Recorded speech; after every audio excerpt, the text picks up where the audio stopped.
the Wednesdays of this month, we're going to be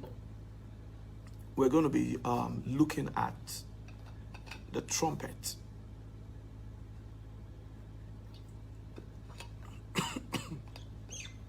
Excuse me.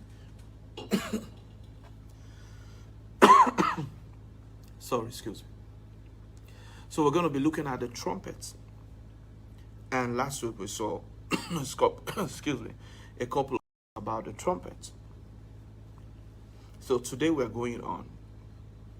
We saw how the trumpet help us to know what to camp around, truths of what God is doing and all that. Today we're looking at the trumpet relevant to movement. Numbers in chapter 10, we'll read again.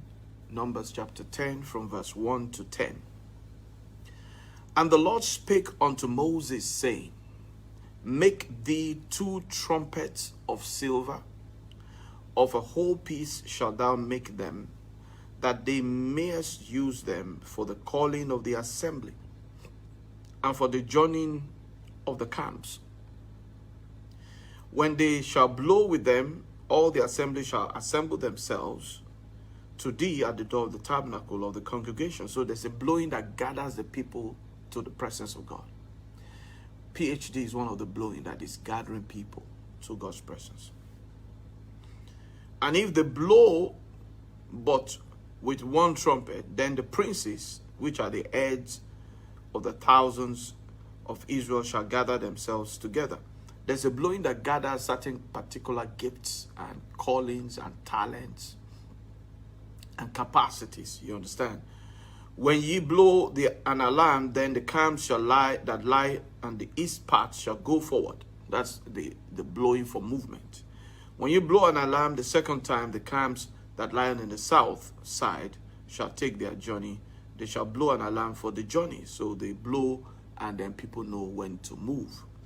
When the congregation is to be gathered together, ye shall blow, and ye shall not sound an alarm. And the sons of Aaron and the priests shall blow with trumpets, and they shall be to you for an ordinance forever throughout your generation. And if you go to war in your land against the enemy that oppresseth you, then ye shall blow an alarm with the trumpets, and ye shall be remembered before the Lord your God, and ye shall be saved from your enemies. Now, and also in the day of your gladness and your solemn days, and in the beginning of the months, ye shall blow with the trumpet over the burnt offerings and over the sacrifices, your peace offerings, that they may be to you for a memorial before God. I am the Lord your God. So even the trumpet, God himself put himself also inside the obedience of the trumpet sound. That means he said, look, if you're at battle, if you blow the trumpet, I will remember you and I will send my support. And that happened for them and their support team. Angels fought with them. You know, it was awesome. The possessing of the promised land. And God said, look, even when you are doing your normal services, if you blow the trumpet, I will visit. So we see that. Now let's go into the devotional today. God told Moses to make 2 silver trumpets that will be used to send out signals to the entire camp of Israel. These trumpets were blown in different ways to send out different signals to the people, which makes the people respond according to the instruction being passed around by the trumpets. And we saw last week that the things that happened in the Old Testament were shadows of the original, which is the New Testament. And that's why the New Testament is rated higher than the Old, even though the Old has so many details and instructions, you know, but the New Testament is rated high because it's the image. You cannot rate higher the shadow than the image. Jesus Christ is higher and better than the sheep and the goats and the rams that were sacrificed in the Old Testament. So they were shadow. Jesus Christ is the image. We don't need to sacrifice animals anymore. Why? Because Jesus is the sacrifice. Because Jesus is the sacrifice. Burnt offering, peace offering, trespass offering, sin offering, all the offering. Jesus is. So the shadow can never be compared to the image, the original.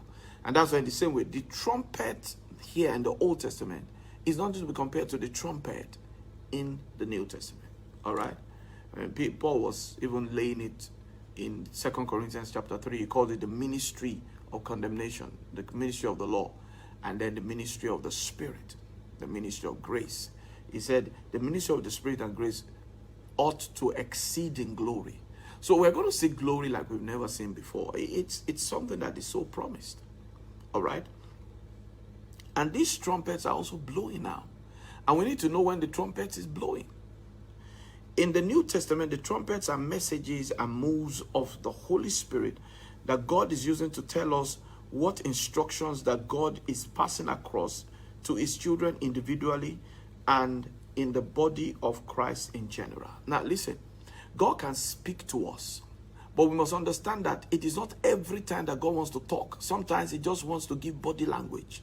Sometimes he wants to send out signals. We must understand that there are all types of means of communication. It is not everything that God wants to tell me that he talks to me about, even though I have conversations with him. There are some things he chooses to show them to me as in parables. It will show me a vision. I have to decipher the vision by the Holy Spirit to understand what he's saying. And he could have just told me that in conversation with him. You understand? But you see, we don't really set these things. He is God. There's how he operates, and we must just accept him the way he is and how he chooses to operate. Very, very important for us to understand that. I always say it this way. Don't serve God the way you want to serve him. Serve him the way he wants to be served. That's very simple. You can't say you want to serve God this way. No. You have to serve him the way he wants to be served. You can't say, I want to worship you this way. No, you have to worship him the way he wants to be worshipped. He's the one that is saying, that is the one that you want to worship. So you have to find out how he wants to be worshipped. Otherwise, leave him alone. You have to find out how he wants to be served. Otherwise, leave him alone. You know, I keep sharing the story of when I read, I've read it a couple of times before that time, but there was a particular time many, many, many years ago that I read that Samuel, where God was calling Samuel, and Samuel was running to Eli the first time, the second time. I said, you could have just told this boy, they don't go anywhere. Where are you going? It's me, Almighty God, that is calling you. Sit down, it's me. Sit down, settle down. I want to talk to you. I said, you could have just told the boy. Why do you keep the boy running to Eli? And you know what God said? God said, will you teach me how to be God? I said, oh, I'm so sorry. He said, I want you to see something there. Number one, I want you to see that you need to be humble enough to learn, because the boy didn't know the ways of the Lord. He had to learn it from Eli. Eli was the one that, even though Eli was no more hearing God, but Eli was still the one that taught him. When he calls you the next time, say, speak, Lord, for your servant heareth. So even though sometimes, you know, young generations always look at, thank God that has shifted now. In those days, the young generation is always looking at the older generation that they are doing God has rejected them, they are going to be moved out of the way. No respect. So they never learned. So there was never a proper birthing of the next move because of the attitude towards the elders. You know, seeing them as those ones, they don't know what they're talking about anymore. No, they still know so many things you're going to learn from. Even though the anointing is more on you now than on them, but they still know stuff you don't know. Totally. And you need to learn. That was one thing there. And then the second thing was that God was trying to make me to see that I always work with response. The moment you respond, I go further. If you don't respond, stay there. So you have to learn to respond to God. So the Old Testament is the shadow. The New Testament is the image. And God chooses to use signals sometimes to lead us. All right? So in the New Testament, we have these trumpets. And these trumpets are messages and moves of the Spirit that are showing us some things. And when it comes to movement, they're showing us this is where God is going now. Move in that direction. Because if you don't know where God is going now, you might miss on some glorious manifestation and experience. We have seen that the trumpets are used many times to point in the direction of truth. We are to camp around and bear fruits at a particular season in the body of Christ. The trumpet many times also are used to point direction of where the Spirit of God is going in the body. Suddenly you just begin to notice that one preacher said, this is what God is doing now, this is what's going to begin to happen now. And they look like prophetic messages, they look like announcing messages, you understand? And one person is saying, another person is saying it, and it's not that they are copying one another. That's a sign that that's the direction God is saying we all need to move now.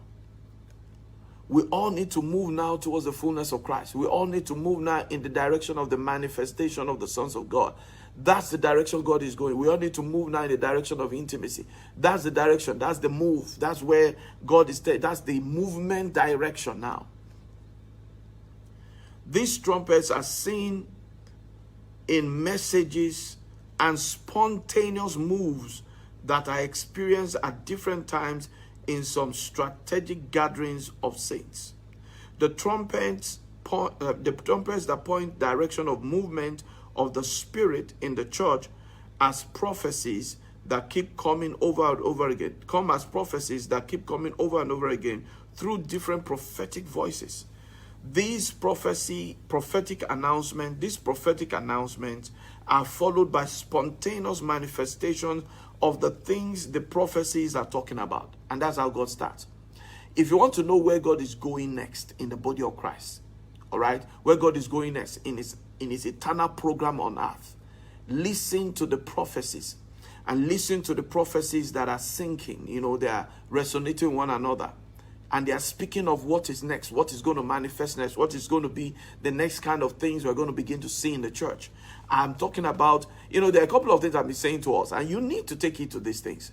God is doing transfer of wealth. Again, yes, transfer of wealth is ongoing, but there's a massive operation of the transfer of wealth. God is going to move wealth from the hands of the sinners into the hands of the saints.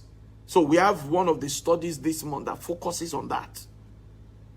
On the transfers, all right? Transfer of wealth, transfer of things, transfer of market, transfer of stakeholder in different fields. A Christian is going to set up something in an area where somebody else is already established. God is going to lead that Christian to set it up, and God is going to shift the market to that Christian. All right? Why? Because there's a taking over. There's a taking over. There's the movement of the manifestation of God's sons of God. God wants us to manifest the fullness of Christ. We can't keep acting like babies anymore. Living in fornication, adultery, all that, all around the church, and people are complaining, and they are wondering what is the church supposed to be, because we are giving out wrong signals to them. We're supposed to be their saviors. They are looking to us for glorious liberty, but they are looking to us and saying these people are confused. And sometimes it's expressed by the leadership of the church also. But so many things, stories and stories and stories, and you notice, and it's bad when a pastor does good things, it doesn't spread because Satan knows what he's doing. But let one pastor do one bad thing, oh God, it will be painted as if that is what all pastors are doing. You notice there's a trend, and the reason is because the church is still yet to deliver what it's supposed to deliver. So we are finding it difficult to change the narration that Satan paints. Satan painted pastors as sexual perverts that are just sleeping with girls and women all in their churches. I can imagine how people view life like that. It's so amazing. It just amazes me. And they believe that that's what all pastors are doing. I can tell you that I'm a pastor. I can tell you that's blatant, complete lie of Satan sold to the world. How does he sell it? One pastor makes a mistake, he raises it up, they spread the news. Another one makes the same mistake, he raises up, spreads the news, and then says that's what all of them are doing. And I can guarantee you, if they line up 1,000 pastors, the ones that are doing those wrong things, you can't get 50 of them. Yeah, others are struggling. Others are facing temptations and, trying to overcome it. And there are those who are standing gidigba. They are strong and the Spirit God has helped them. Do you understand? But the bad ones does the bad stuff. They use it to stain everything. And the church needs to manifest. So that's why God wants to change the narration. How is God going to change the narration? The church is going to manifest the fullness of Christ. What's the fullness of Christ? Fullness of character. We will manifest like Jesus. Character, love, and all. Fullness of power, fullness of wisdom, and fullness of presence. We'll carry God's presence. We'll demonstrate God's wisdom. Yeah, the church is going to do that. And we erase this negative narration. So God wants us to know that's the direction He's going. Intimacy. That's that's the direction God is going. So you have to move in these directions. That's the movement in the church. Intimacy.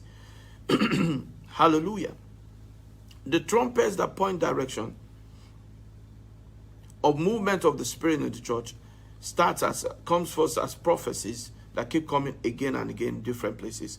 And then these prophetic announcements are followed by spontaneous manifestations of the things the prophecies are talking about. The spontaneous manifestations are God just making those things you are saying, this is what God is doing, intimacy, people begin to have experiences, spontaneous experiences.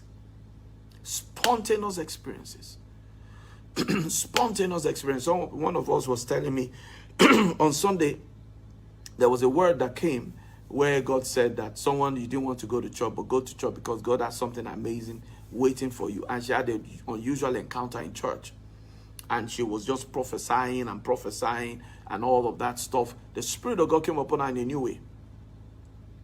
I know it's something that is overwhelming for her. So maybe people around are even thinking that maybe something is wrong with her or something, Nothing is wrong with her. She's just caught up into a new realm in the Holy Ghost.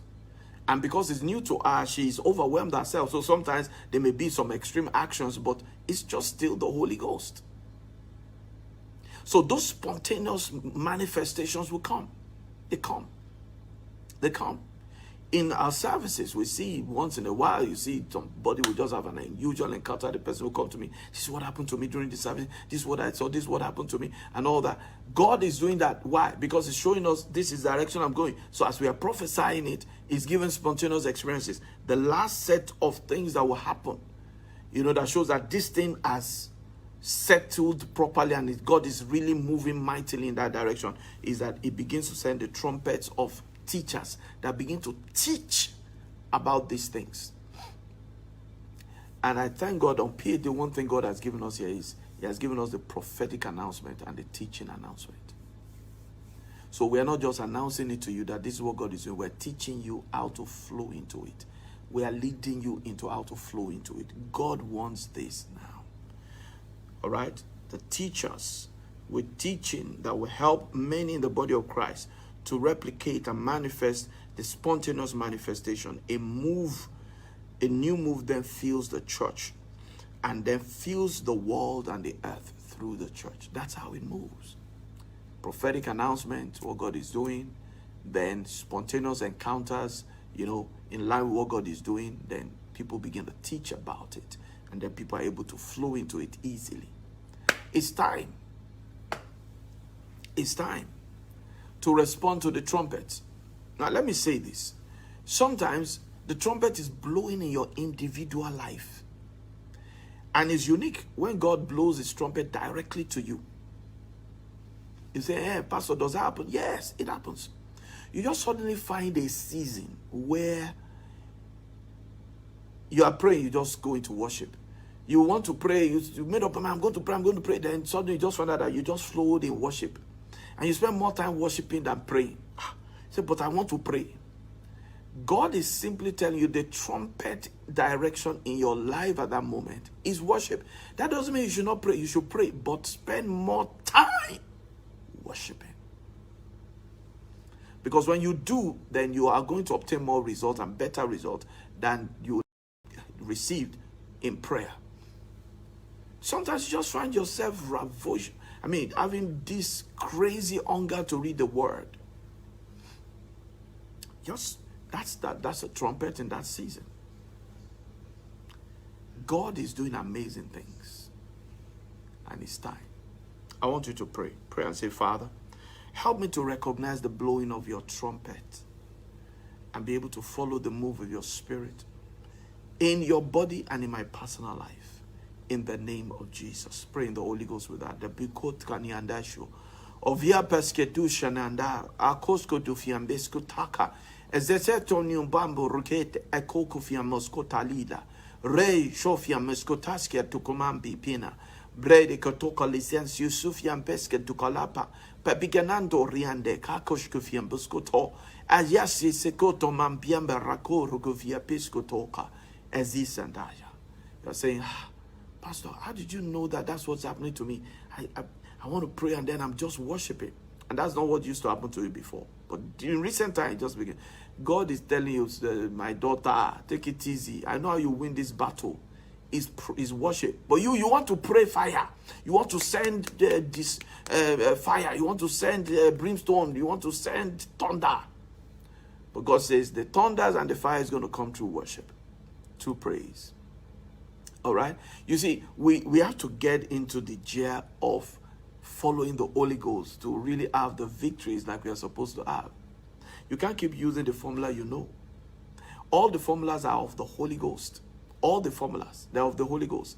So let him choose the one he wants to use per time, and you'll get better victories in all situations. All right?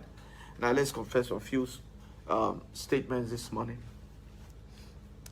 All right, say with me. Remember, the words you speak create the future that you want to meet tomorrow. The words you speak today create the future you desire tomorrow.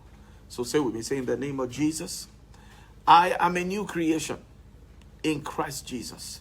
The old things have passed away. All things have become new. I'm a brand new person, a brand new man. In the name of Jesus, I have been washed with the washing of regeneration and renewing of the Holy Spirit.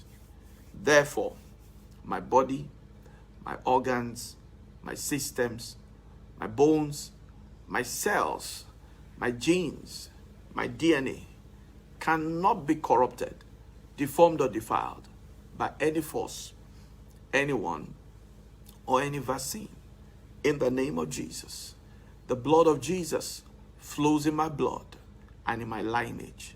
So all negative experiences and diseases have been purged out of my bloodline. The covenant in the blood of Jesus is the only covenant that speaks in my life. In the name of Jesus, I declare Christ is my head and covering. Christ is my root and foundation. No other foundation speaks in my life and in my lineage but Christ. I have been redeemed from all curses. I cannot be cursed. I am the blessed of the Lord, and my blessing cannot be reversed. In the name of Jesus, I declare today, I have the life of God in abundance. I am a spirit. I have a soul. I live inside this body. My spirit is in perfect connection and harmony with God. My soul, which is my mind, will, and emotion, have been delivered from the control of the laws of sin and death. My body is in subjection to me, the Spirit and the Holy Ghost. Therefore, all lust and evil affection of the flesh have been crucified in my own flesh. I am a God, child of the Most High God, offspring of the Almighty God. As a God, I have unhindered access to the Father God. I hear his voice. I engage his presence. I have conversations with him every single day. I am planted in the Elohim fellowship of the Father, the Son, and the Holy Spirit. In the name of Jesus, I am born of God, and God is love, so I am love, and I walk in love. God is holy, so I am holy and righteous. I walk in purity and uprightness. I am meek and lowly in heart. I have rest in my soul. I am humble, submissive to God, His will, and His counsel. So He exalts me in due season.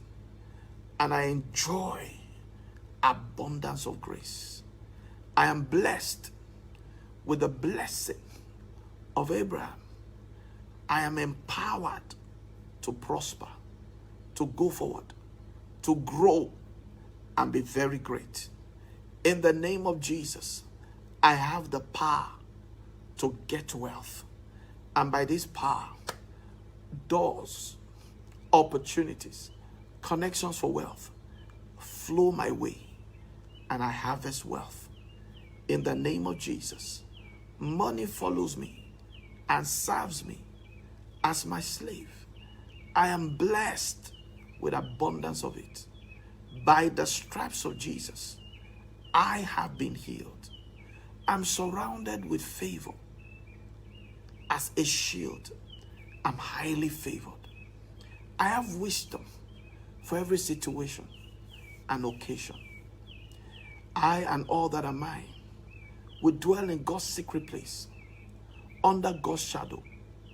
No evil can befall us. No plague can come near us. The Lord is around us as a wall of fire. In the name of Jesus, I declare the hand of God is upon my home.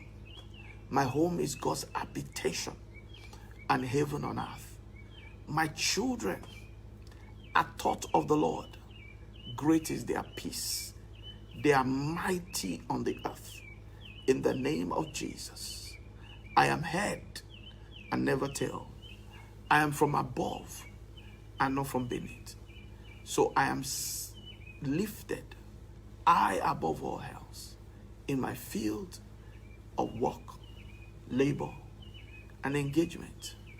I am anointed with the oil of gladness above all. I am seated on the thrones of David and Christ in my field. In the name of Jesus, I'm God's elect, God's chosen, God's beloved. And because He loves me, today I am victorious. I am triumphant. I overcome all. For greater is He that is in me than he that's in the world. All that are mine have come to me today. In the name of Jesus, I have excelled. I am victorious. The anointing, unction, power of the new move of God is in my life. So I manifest the fullness of Christ's character. Thinking what Jesus would think, saying what Jesus would say, and doing what Jesus would do. In the name of Jesus, I manifest the fullness of Christ's power, healing the sick, casting out devils, raising the dead, doing the works of Jesus.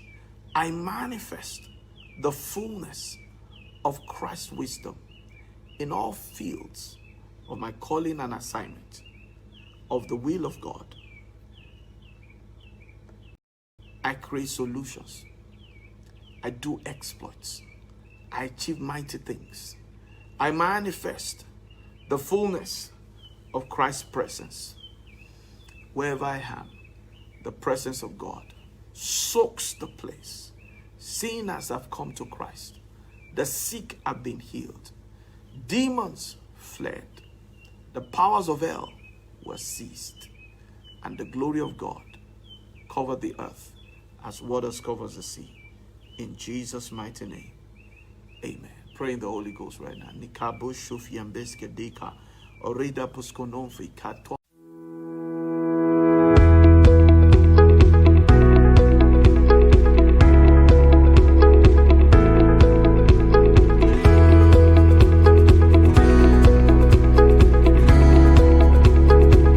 Join Pastor Paul Alashore every Sunday, 9 a.m., at Elohim's Tabernacle International, Lekki.